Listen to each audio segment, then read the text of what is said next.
रेशम के जैसा तेरा बाल है, चांद सितारों में एक हजारों में तेरा यहाँ कोई जवाब नहीं है। তারপর সূরা হাক্কা দিয়ে ধাক্কা মারলেন, এরপরে রব্বুল আলামিন বলেন এবার 3 নাম্বার ডোজ সূরা তাহা দিয়ে আমি তোমার হৃদয়টারে উজালা বানায় দেব রে মামা।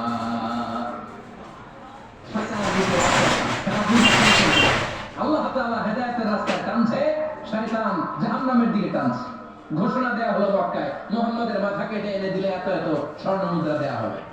ওমরে ফারুক রাজি হয়ে গেলেন, নাঙ্গা তলোয়ার নিয়ে বিশ্বনবীর মাথা কাটার জন্য ছুটলেন।